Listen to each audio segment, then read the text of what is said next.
ಧರ್ಮವಾಹಿನಿಯ ಸಮಸ್ತ ವೀಕ್ಷಕರಿಗೆ ವೈಕುಂಠ ಏಕಾದಶಿ ಶುಭ ದಿನದ ಶುಭಾಶಯಗಳು. ಇಂದು ನಮ್ಮ ಭದ್ರಾವತಿಯ ಜನದ ಮಹಾಪುಣ್ಯ. ಏಕೆಂದರೆ ಇಲ್ಲಿ ಪ್ರತಿ ವರ್ಷ ಸಹ 7 ಬಾಗಿಲನ್ನು ತೆಗೆದು ವೈಕುಂಠನಾಥನ ದರ್ಶನ ಮಾಡಿಸ್ತಾರೆ. ಇದನ್ನು ನೋಡುವಂಥದ್ದೇ ಒಂದು ಮಹಾಪುಣ್ಯ. ನಮ್ಮಗಳ ಕಣ್ಣಿಗೆ ಒಂದು ಮಹೋನ್ನತವಾದಂತಹ ಹಬ್ಬವೇ ಸರಿ. ಇದರ ವಿಶೇಷ ಏನು ಅಂತಂದರೆ, ವೈಕುಂಠನಾಥ ಅಂದರೆ ಪ್ರತಿಯೊಬ್ಬ ಜೀವಿಗಳು ಅವರು ಸತ್ತ ನಂತರ ವೈಕುಂಠಕ್ಕೆ ಹೋಗ್ತಾರೆ ಅಂಥ ಒಂದು ಪರಿಕಲ್ಪನೆ ಇದೆ. ಆದರೆ ಇದನ್ನು ನಾವು ಪ್ರತ್ಯಕ್ಷ ವೈಕುಂಠನಾಥನ ಇಲ್ಲಿ ನೋಡಲಿಕ್ಕೆ ಸಾಧ್ಯವಾಗುತ್ತೆ. ವೈಕುಂಠ ನೋಡೋಂದರೆ ಮಹಾಪುಣ್ಯ. ಇಲ್ಲಿ ಬೆಳಗ್ಗೆ 4 ಗಂಟೆಗಿಂತಲೇ ಜನ ಕಾದಿರ್ತಾರೆ. ರಾತ್ರಿಯಿಂದಲೇ ಬಂದು ಜನ ಕಾಯ್ತಾ ಇರ್ತಾರೆ. ಬೆಳಗ್ಗೆ 4 ದೇವರ ದರ್ಶನ ಆಗುತ್ತೆ. ಪ್ರಾತಃದಲ್ಲಿ ತಿರುಪಾವಳಿ ಆಗುತ್ತೆ, ಗೋಷ್ಠಿ ಆಗುತ್ತೆ, ತಿರುಪಾವಳಿ ಆಗುತ್ತೆ. ನಂತರದಲ್ಲಿ ದೇವರ 7 ಬಾಗಿಲು ತೆಗೆದುಬಿಟ್ಟು ಸಪ್ತಸ್ವರದಲ್ಲಿ ವೈಕುಂಠನಾಥನ ಒಂದು ದರ್ಶನ ಆಗುತ್ತೆ.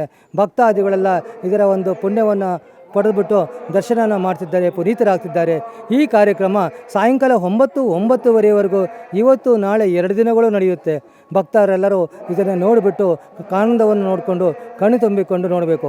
ನಾವೆಲ್ಲರೂ ತಿರುಪತಿಗೆ ಹೋಗಲಿಕ್ಕೆ ಸಾಧ್ಯ ಆಗೋದಿಲ್ಲ, ತಿರುಪತಿನಾಥನ ದರ್ಶನವನ್ನು ಮಾಡಲಿಕ್ಕೆ ಆಗೋದಿಲ್ಲ. ಆದರೆ ಇಲ್ಲೇ ವೈಕುಂಠ ಕಾಣಿರೋ ನಾವು ಯಾವ್ಯಾವ ಊರಲ್ಲಿರ್ತೀರೋ ಅಲ್ಲಿ ವೈಕುಂಠನಾಥನನ್ನು ದರ್ಶನ ಮಾಡುವಂಥದ್ದು ನಮ್ಮೆಲ್ಲರ ಮಹತ್ತೇಕವಾದಂಥ ಒಂದು ಪುಣ್ಯ ಆಗಿದೆ. ಈ ಪುಣ್ಯ ಫಲವನ್ನು ನಾವೆಲ್ಲ ಪಡೆದುಕೊಳ್ಬೇಕಾಗಿದೆ. ಭಗವಂತನಿಗೆ ಇದನ್ನು ಮಾಡಿದಂಥ ಎಲ್ಲರಿಗೂ ಸಹ ಭಾಳ ವಿಶೇಷವಾಗಿ ಭದ್ರಾವತಿಯಲ್ಲಿ ಅಲಂಕಾರ ಮಾಡಿದರೆ ಸಪ್ತ ಬಾಗಿಲುಗಳನ್ನು ತೆಗೆದು ಪ್ರತಿ ವರ್ಷದಿಂದ ವರ್ಷಕ್ಕೆ ವೈಭವೋಪೇತ ಆಗಿರುತ್ತೆ. ಎಲ್ಲರೂ ಜನರು ನೋಡಿ ಸಂತೋಷ ಪಡ್ತಾರೆ. ಇದು ಇನ್ನೂ ಚೆನ್ನಾಗಿ ನಡೀಲಿ, ಇನ್ನೂ ಜನರಿಗೆ ಅನುಕೂಲ ಆಗಲಿ ಅಂತ ನಾನು ಈ ಸಂದರ್ಭದಲ್ಲಿ ಎಲ್ಲ ಸಮಸ್ತ ಭಕ್ತರಿಗೆ ವೈಕುಂಠ ಏಕಾದಶಿಯ ಶುಭ ದಿನದಂದು ಶುಭಾಶಯಗಳನ್ನು ತಿಳಿಸ್ತೀನಿ.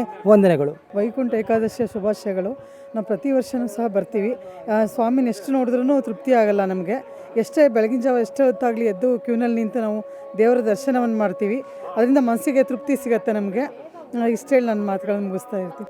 ಪುರಾತನ ದೇಗುಲದಲ್ಲಿ ಭದ್ರಾವತಿಯ ವಂಕಿಪುರ ನಿವಾಸ ಅಂದರೆ ಭದ್ರಾವತಿಯ ಲಕ್ಷ್ಮೀ ನರಸಿಂಹಸ್ವಾಮಿ ದೇವಸ್ಥಾನದ್ದು ಭಾಳ ಪ್ರಸಿದ್ಧವಾಗಿ ನಾವು ಬೇಡ್ಕೊಂಡಿರೋ ಅಂಥ ಭಕ್ತಾದಿಗಳಿಗೆ ಎಲ್ಲ ತರಹ ಸೌಭಾಗ್ಯ ಮತ್ತು ನಾವು ಏನೇ ಬೇಡ್ಕೊಂಡ್ರೂ ಸಹ ಅದನ್ನು ನೆರವೇರುತ್ತೆ ಅನ್ನೋದು ನನ್ನ ಭಾವನೆ. ಭಕ್ತಾದಿಗಳು ಎಲ್ಲರಿಗೂ ಒಳ್ಳೆಯದಾಗಲಿ ಅಂತೇಳಿ ಕೇಳ್ಕೊಳ್ತಾ ಇದ್ದೀನಿ. ಮತ್ತು ಇನ್ನೊಂದೇನು ಅಂತಂದರೆ ಈ ಥರ ದೇಗುಲ ಬಹಳ ಕಮ್ಮಿ.